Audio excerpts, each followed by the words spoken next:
Bonjour et bienvenue à toutes et tous, chers membres du Mistral Social Club. Aujourd'hui, nous sommes avec l'équipe de l'association Terre de Provence pour les préparatifs de la fête de la Saint-Georges, organisée par la municipalité et la paroisse de Grance. Saint-Georges est le saint patron de Grance et des cavaliers. Sa fête est le 23 avril et l'association Terre de Provence se prépare pour la fête. Marie-Josée Gire va nous parler plus en détail de ses préparatifs. Bonjour Éléonore, nous sommes à l'atelier du costume de Terre de Provence à Grance, à la MDA. Et c'est un atelier qui est animé par Christiane Leder. Bonjour Christiane, est-ce que tu pourrais nous parler des costumes que l'on peut porter pour la Saint-Georges, s'il te plaît? Mais très volontiers. Alors la Saint-Georges, c'est une fête qui se passe dans la campagne, donc on va donner la préférence au coton. Les dames qui se costument peuvent porter une jupe ronde, une jupe à plis canon. Elles peuvent l'agrémenter soit d'une blouse, soit d'une aise en coton noir, avec des fichus, mais ça on détaille le costume. Et celles qui savent se coiffer peuvent se mettre une cravate. D'autres, si elles ont quelques difficultés avec la coiffure, elles peuvent mettre un foulard de paysanne et l'agrémenter d'une bérigoule, le chapeau provençal en paille que nous portons. Voilà.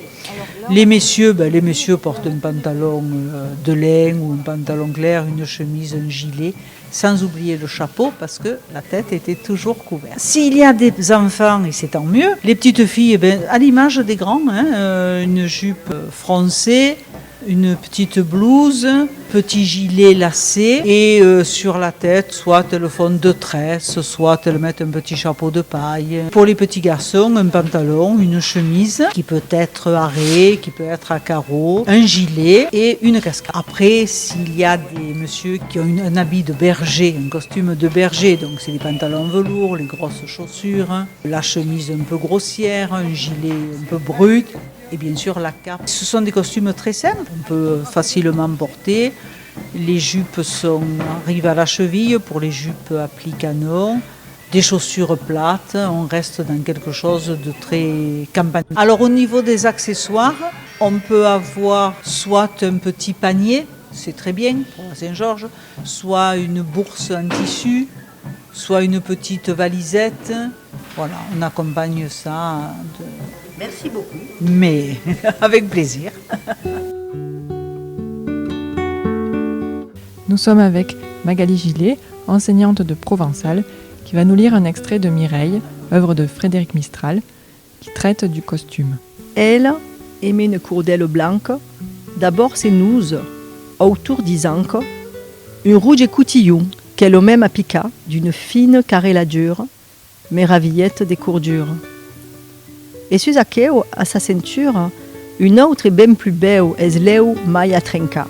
Piei, dins une aise nègre, esquitch, lou giramens a taille riche, qu'une espingole d'or suffit à ressara. Per traînette longue et brunelle, son peu pendule, et yen mantel si deux espales blanquinelles. Mai elle, n'arrapant li traceu separa, leu lis acampe li restrupe, a plein de mans les et ne fes li belli flotte en sin restrenche, tresco pulidament li senche, et mon riban a bleu tenche, diadème arlaten de son front juin et fres. Son faudau. Sur la peitrine, de son fichu de mousseline, s'écrose à pitchoplé l'ou virginente issu. Mai son capeu de provençal, son capelon à grande disale, per appara li cau mortal, oublidé, per malure, des ceintures biloussues. Elle, avec un lacet blanc, d'abord se noue autour des hanches un rouge cotillon, qu'elle-même a piqué d'une fine broderie carrelée. Petit chef-d'œuvre de couture. Sur celui-là, d'un autre bien plus beau lestement, elle s'attiffe encore.